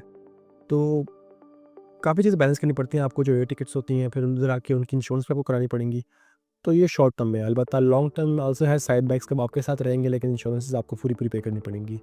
और लॉन्ग टर्म जो है उसका सबसे मेन इशू ये है कि जो परमानेंट होता है पेरेंट्स वाला, कि अब आपके ब्लू कार्ड चलेंगे, जब आप चेंज करोगे तो उनकी एलोकेशन ख़त्म हो जाएगी। और दूसरी बात यह है कि आपके जिस for example let's say person is saving something, तो ये इंश्योरेंस अमाउंट इतनी ज़्यादा है कि अगर आप 2 पायलट को बुलाते भी हो तो वो आपकी सैलरीज ख़त्म ही हो जाएंगी। तो आप फिर ये खुद सोचोगे कि इससे बेहतर था कि मैं पाकिस्तान में ही रहता। और लेकिन वो जो लॉन्ग टर्म आपने ऑप्शन बताई भी सही, जिस तरह आपने खुद बताया कि वो क्योंकि लास्ट ईयर इंट्रोड्यूस हुई है तो सिर्फ नए आने वाले लोगों के लिए वो अप्लाई होता हाँ जी, इनके क्योंकि जर्मन ब्रोक्रेसी के अंदर काफ़ी लूप होल्स भी होते हैं। जैसे एक लूप होल है कि ये कहते हैं कि ब्लू कार्ड इनके पास इस डेट के बाद है, हम उसको देंगे, जो पहले से मौजूद है हम उनको नहीं देंगे। भी बेसिकली पॉलिटिकल प्ले होता है क्योंकि इनको टैक्स के पैसों की ज़रूरत है, तो इसलिए इस तरह का प्ले करते हैं कि हम इस तरह अपने रिसेशन को कंट्रोल कर सकें। है। अच्छा, 2 चीज़ें, दोस्ती और रेसिज्म, इनके बारे में बात करते हैं। सबसे पहले तो कितने जर्मन दोस्त हैं यहाँ पे, और क्या जर्मन दोस्त बनाना आसान है? मैं ये कहूँगा कि स्टार्ट में जब मैं नया आया था तो मेरे तो काफ़ी दोस्त हैं, सेंटर में रहता था, अभी मैं थोड़ा आउटस्कर्ट मूव हूँ। तो नॉन जर्मन जो होते हैं आपको मेजॉरिटी वो मिलते हैं बिग सिटीज़ में। जर्मन्स आपको अगर मिलेंगे भी तो वो they will be very straight face. उनको पहली बात ये घूरने का बड़ा शौक है, जो कि इनके लिए नॉर्मल है। ये लोग सिंपल बात करेंगे, घूरते रहेंगे। मेरे लिए बड़ा शौक था क्योंकि एक बार एक बंदा जिम के अंदर मेरे पास आया, रास्ते वाले देखता रहा काफ़ी देर तक। मैंने कहा भाई खैर है, तो वो कह रहा था कि मैं जिम कर लूँ, मैं नहीं कर लूँ। तो मतलब कि आपको फील होता है पहले कि ये क्या हो रहा है, लेकिन इनके कुछ कल्चरल चीज़ें भी होती है जिससे ये लोग लगते हैं कि ये लोग बड़े रूड हैं या वो हैं, लेकिन ये इतने रूड होते भी नहीं हैं। कुछ होते भी, अब ये नहीं कह सकते आपके सारे ही बड़े फ्रेंडली होते हैं, आधे फ्रेंडली भी होते हैं, आधे फ्रेंडली नहीं भी होते। रेसिज्म यहाँ पे भी एग्जिस्ट करता है, रेसिज्म हमारे पाकिस्तान में भी एग्जिस्ट करता है। अगर आप बात करें पाकिस्तान में रहते हुए, हमारे लिए जो अफ़गानिस्तान के टाइम होते, कोई अफ़गानी बंदा भी आ जाए तो हम जो मर्ज़ी बैकग्राउंड है, पॉलिटिकल हो ना हो, लेकिन हम ऑलरेडी उनको एज अ रेसिस्ट ट्रीट करते हैं कि यार लक पला, कोई नाम रखे होंगे उनके, कोई पश्तून कोई बातें कर देंगे उन्हें। तो ये काम यहाँ पे भी होता है। अगर आप कंपेयर करें कि हम एज अ फॉरनर एक कंट्री में हैं, चाहे हम टैक्स दे रहे जो भी कर रहे हैं, वो भी टैक्स दे रहे होंगे, अगर नहीं भी दे रहे तो गलत कर रहे हैं, ठीक है। होता ये है कि आप किसी भी फॉरेन कंट्री में जो उसकी जो लोकल कम्युनिटी है वो हमेशा ना थ्रेटन फील के लिए जो अनएजुकेटेड होती है। जर्मनी के अंदर भी कुछ हाफ से ज़्यादा अनएजुकेटेड लोग होते हैं ना, जिनको पढ़ाइयों का शौक है, पढ़ते पढ़ते कुछ नहीं है, नशों में लगे होते हैं, वो लोग मेजॉरिटी ऑफ रेसिस्ट ही होते हैं। और उन्हीं की वजह से जो लोग हैं उनका पर्सन ख़राब होता है कि भाई ये बड़े रेसिस्ट हैं। हालांकि अगर आप इनके तरह ही बात करो, इनके लहजों में ही बात करो, तो वेरी फ्रेंडली। अगर ये रूडा आपसे रूडी बात करो, आपको लगेगा रूडा, लेकिन ये सिंपल बात करेंगे। और इसकी मैं आपको एक एग्जांपल दे सकता हूँ। जब मैं अपने करंट ऑफिस में काम करता था तो मेरा मैनेजर अक्सर मुझसे सीधी बात करता था, ऐसी बात करता था मुझे लगता था कि मुझसे लड़ रहा है। लेकिन the point is for him it was very normal. उनका कल्चर ऐसा है कि स्ट्रेट कहते हैं ये गलती गलत है, इसको नहीं इस तरह करना है, इस तरह नहीं करना। आप भी बेशक वो आपको मैनेजर आप कह सकते हो यार आपकी गलती गलत है, आप इस तरह नहीं इस तरह करो, तो दे विल नॉट से भाई तुमने मुझे थ्रेटन कर दिया, ये कर दे, वो कहे यार सही कह रहे तुम, तो दे एग्री। हाँ, अब ये रेसिज्म एग्जिस्ट करता है, अभी तो हम कह नहीं सकते कि नहीं करता, बिल्कुल जर्मनी में ये आप फेस करेंगे। और उसकी भी कई वजह है कि अगर आप ऑब्जर्व करें तो इमिग्रेशन के लिहाज से यूके में भी यही कुछ हुआ था कि यूके में आपकी फॉरेन पॉपुलेशन यूके के लोगों से सब है। मतलब अगर आप लंदन जाएंगे तो आपको लगेगा कि आप लंदन नहीं आए, आप लाहौर आए हो, अगर आप जाके ऑब्जर्व करेंगे। तो सिमिलरली बर्लिन में भी ये है कि बर्लिन में आपको लगेगा कि भाई यहाँ पे तुर्के, अरबी और इंडियंस, हम 3 ही लोग कम्युनिटीज़, मतलब देसियों की, तुर्कों की और अरबियों की, इनकी मेजर कम्युनिटी है जो कि अराउंड 60% पॉपुलेशन मेकअप करती है। और बाकी 40% जो है वो भी इमिग्रेंट्स ही है, लोकल कोई बचा ही नहीं है बर्लिन के अंदर। तो इस लिहाज से अगर आप देखें तो ये बहुत एग्जिस्ट। अच्छा, आजकल जर्मनी में एक बहुत हॉट टॉपिक चल रहा है, मीडिया में भी और पार्लियामेंट में भी। लोग जर्मनी को जो है वो एक ट्रांजिट लाउंज कह रहे हैं, यानी कि जर्मनी ने क्योंकि पासपोर्ट वाला जो सिटीज़नशिप वाला प्रोसेस है वो कम करके 8 से 5 साल कर दिया, तो इनके अपने पॉलिटिशियंस ये कह रहे हैं कि लोग यहाँ पे आ रहे हैं, जर्मनी की सिटीज़नशिप लेते हैं सिर्फ, और फिर आगे चले जाते हैं, यूएस चले जाते हैं, यूएई चले जाते हैं। तो आपका इस बारे में क्या ख्याल है? जर्मनी में आपका अपना हमेशा फॉरएवर होम बनाने का इरादा है या फिर कहीं मूव करने का इरादा है? आई वुड से कि ये बात आधी ट्रू भी आधी ट्रू नहीं भी है, क्योंकि कई लोग जो जर्मनी में आते हैं, अगर वो राइस पास जो कि इनका जर्मन पासपोर्ट होता है, अगर वो ले भी लेते हैं, वो अगर कहीं मूव भी हो जाते हैं तो they still have to pay some amount, at least some pension और समथिंग टू स्टे और have a status here in Germany. और दूसरी बात यह है कि वो मूव क्यों होते हैं, बेसिकली जो कल्चरल डिफरेंसेस है ना, जो मुझे लगता है सबसे ज़्यादा है, Germany is quite open. Germany के अंदर आपका रिलीजियस इतनी स्ट्रेंथ नहीं है, काफ़ी लोग प्रैक्टिस करते भी हैं, काफ़ी लोग यहाँ पे बड़े अच्छे मुसलमान होंगे जो कि आप सऊदी अरब और दुबई वगैरह में भी ले सकते हैं, पाकिस्तान में ले सकते हैं, इतने अच्छे मुसलमान यहाँ पे होते हैं। लेकिन यहाँ पे इनके जो स्कूल सिस्टम्स हैं और जो कॉलेज सिस्टम्स हैं, उनके अंदर ये ओपननेस वाला इशू बहुत बड़ा इशू है। जिसकी वजह से लोग प्रेफर करता है कि वो यहाँ से कहीं और मूव हो जाए। हाँ, they need to get the passport, why? Because आपको मिडल ईस्ट कंट्रीज पासपोर्ट नहीं देती, आपको दुबई पासपोर्ट नहीं देगा अनलेस एंड अनटिल आप 20 साल उनके एम्प्लॉयज़ और गवर्नमेंट जॉब करते हो, आपको सऊदी पासपोर्ट नहीं देगा। तो ये काफ़ी कंडीशंस हैं उनकी। तो इसलिए लोग प्रेफर करते हैं कि भाई हमारे पास जर्मन पासपोर्ट हो ताकि हम कमाएं भी जर्मन्स की तरह ही दुबई के अंदर, क्योंकि आपको ये शायद बैलेंस में पता हो कि दुबई के अंदर एक पाकिस्तानी डायरेक्ट पाकिस्तान से जाए और एक जर्मन पाकिस्तानी जर्मनी से आए तो उसका पे स्केल में अच्छा खासा फ़र्क होता है। तो लोग इसलिए करना चाहते हैं। तो उनके दो मेन मकसद होते हैं, एक होता है कि उनकी फ्यूचर जनरेशन और दूसरा होता है कि भाई हमें पैसा और टैक्स कम देना पड़े। रही बात मेरी टाइप से, I am in for both 50-50। अब अलग अलग पे डिपेंड करता है कि हम ये नहीं कह सकते कि भाई हम कल उठ के चले जाएंगे। कहीं लोग हमारी कम्युनिटी में ऐसे भी होते हैं जो कहते हैं भाई हम तो यहाँ पे 1 साल के लिए आए, हम तो जा रहे हैं, ये वो फिर जाते नहीं है, फिर उनके PR भी आती है, उनके पासपोर्ट भी आते हैं, उनके बच्चे भी यहाँ पे आते हैं, जर्मन नेशनल पे रहते भी यहाँ पे। लेकिन वो एक तरह सा आप कह सकते हैं कि ना हमारा एक वो कल्चरल ट्रेंड है कि भाई हम खुद तो सेटिस्फाई नहीं होते, दूसरों को भी सेटिस्फाई नहीं होने देंगे कि हम ये करें वो करें, पर ये बहुत एग्जिस्ट। सही। हाँ, बिल्कुल पॉसिबल है। बहुत लोग शायद ये सोच कर आते हैं कि हम कुछ थोड़े टाइम के लिए जा रहे हैं, लेकिन फिर जब एक बार घर बन गया, फैमिली सेटल हो गई, बच्चे हो गए, स्कूल जा रहे हैं, सारा कुछ एक लाइफ सेटल्ड है, तो फिर मूव करना इतना ईजी नहीं होता। हाँ जी, और दूसरी बात यह है कि जो वर्क लाइफ है ना, ये जो दुबई और उसकी हाइप है, think is they are very good countries for pay. लेकिन कहीं लोग जर्मनी नेदरलैंड से जाते भी हैं ना, नेदरलैंड से मेजोरिटी लोग नेदर जो होते हैं और जर्मन्स होते हैं, ये लोग जाते हैं दुबई में काम करने। लेकिन आप ऑब्जर्व करेंगे कि 2 साल 3 साल लगे वापस से आते हैं, क्योंकि इतना पैसा इकट्ठा कर लेते हैं कि कहते हैं कि भाई हम जर्मनी जाके हम कुछ कर लें। तो इनका मेन मकसद है कि टैक्स से वेट करें, हम टैक्स थोड़ा बचाएं और थोड़ा सेविंग्स करें। अच्छा, मैं आपसे कुछ क्वेश्चंस पूछूंगा शाफे, और जो आपके माइंड में पहला चीज़ आ रही, ऑप्शन मैं आपको 2 दूंगा, जो आपके माइंड में पहला ऑप्शन आता है, रैपिड फायर राउंड है, आप जो है वो बगैर सोचे समझे आपने जवाब देना है। रिमोट वर्क ओवररेटेड या underrated? I would say overrated है। आप क्या प्रेफर करोगे, जर्मन विंटर्स या समर इन पाकिस्तान? काफ़ी टफ क्वेश्चन है। आई would say summer in Pakistan. मुश्किल है समर, आई अंडरस्टैंड, लाइट नहीं होती, लेकिन पॉइंट इसके आप लोगों से फिर मिल सकते हो, आप उनसे मिल सकते हो। जर्मन विंटर्स में अपनों से तो आप मिल ही लोगे, लेकिन इतनी ठंड में निकला नहीं जाता। और दूसरा ये है कि काफ़ी डिप्रेसिंग होते हैं जर्मन के विंटर्स। यानी कि बाहर जो डार्कनेस अभी चल रही है, आप इसके यूज टू नहीं हुए? नहीं हुआ अभी तक। मुझे नहीं लगता कि इतने आराम से कोई हो सकता है, शायद जर्मन खुद भी इसके यूज टू नहीं है। हाँ जी। डोनर केबाब, रियल फूड और सर्वाइवल फूड? सर्वाइवल फूड है ये। इनका ड्यूरम मैं खाता हूँ, लेकिन दोनों नहीं खाता। ड्यूरम खा लेता हूँ, लेकिन मैं कहूँगा ये सर्वाइवल ही है।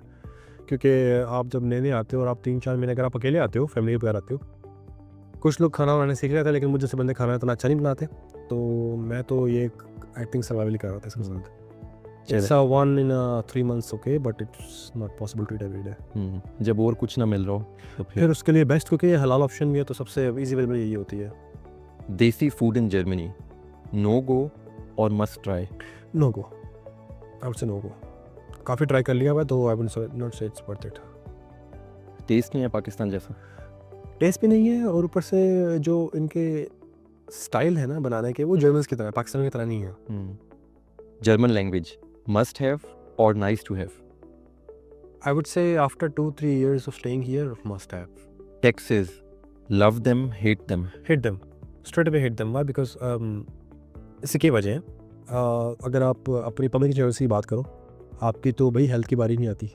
कोई फॉर एग्जांपल आपका इतना कुछ सीवियर केस नहीं है, आहिस्ता आहिस्ता बिल्डअप हो रहा है, तो you will still have to wait for that specific appointment in time. और आपकी अपॉइंटमेंट आ गई भाई, तो आपको कितना देखेंगे?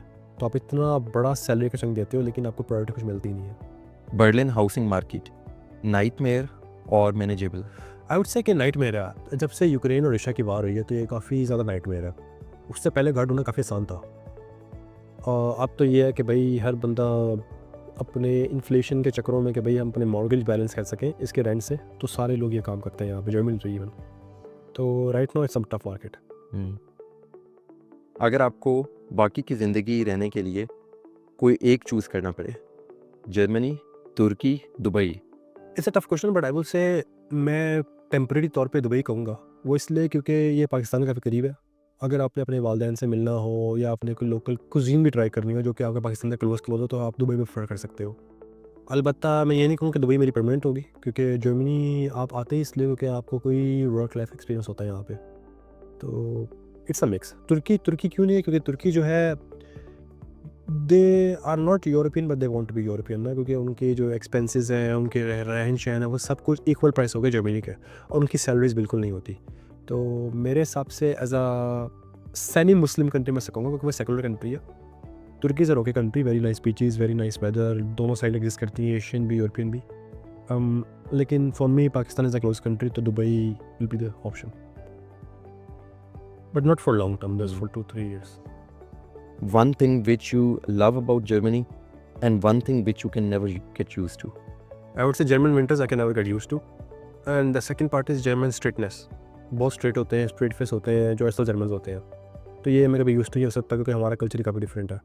और the thing that I love is work life balance. ये वर्क लाइफ बैलेंस आपको पाकिस्तान में नहीं मिलता, ये वर्क लाइफ बैलेंस आपको यूएस में भी नहीं मिलता, जो दुबई में नहीं मिलेगा मेरे ख्याल से आपको, जो यहाँ पे मिलेगा आपको। तो work life balance is one of the first thing that I would से जर्मनी हैज़, और बस यही है। चलें, अच्छी चीज़ ये है कि जिस चीज़ के लिए आप जर्मनी मूव हुए थे, मेन पर्पज़ ही वर्क लाइफ बैलेंस था, और वो आपको ऑलरेडी यहाँ पे मिल रहा है। तो अच्छा शाफे, इंटरव्यू ख़त्म करने से पहले अगर आप जो लोग आना चाहते हैं Germany as a student job के लिए, क्या मैसेज देना चाहेंगे आप उनको? मैं मैसेज ये देना चाहूँगा कि अगर आप स्टूडेंट आ रहे हो तो जर्मन थोड़ी बहुत पढ़ के आना। अब पढ़ने से मुराद ये नहीं कि आप B1 बिल्कुल ही करके आ जाए, लेकिन इट्स बेटर कि आपने A1 A2 करके आए। और दूसरी बात यह कि अगर आप जॉब के सिलसिले में आ रहे हैं तो जॉब के लिए आपको कंपैरेटिव होना पड़ेगा पाकिस्तान के अंदर रह के। हाँ, अगर कोई बंदा नेदरलैंड्स जर्मनी आ रहा है उसके लिए इतना मुश्किल नहीं होगा, लेकिन अगर आप पाकिस्तान से डायरेक्ट आ रहे हो तो आजकल के दौर में थोड़ी सी मुश्किलें होती हैं, क्योंकि आपके पास LLMs आए हुए हैं और उनके लिए जूनियर्स की शॉर्टेज नहीं है, उनके लिए सिर्फ सीनियर्स की शॉर्टेज होती है। तो उसके लिए आपको काफ़ी कंपैरेटिव होना पड़ेगा। तो आप कंपैरेटिव होए और आप जॉब से अप्लाई करते रहे और कंसिस्टेंट रहें, आपको जॉब मिल ही जाएगी। Thank you Shafe for the interview. दोस्तों, आप लोग नीचे कमेंट्स में बताएं कि आपको ये पॉडकास्ट कैसी लगी, और अगर आप मुझे इस पॉडकास्ट में ज्वाइन करना चाहते हैं तो स्क्रीन पे आ रहे ईमेल पे मुझे कांटेक्ट करें।